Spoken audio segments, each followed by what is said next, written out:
Scouring rush, also known as horsetail or Equisetum hyaemal, is a reed-like perennial often found along streams.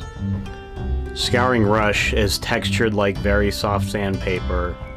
When multiple strands are tied together, it can be used to scrub pots or flatware. It can even be used to polish copper, like so.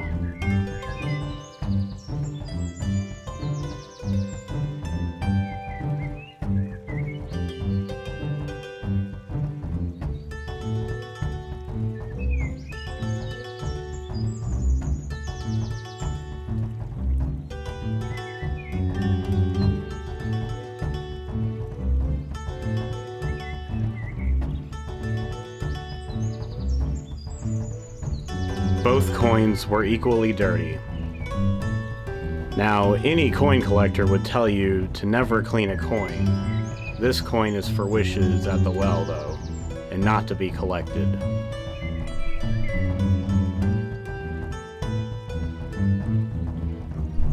Goodbye for now.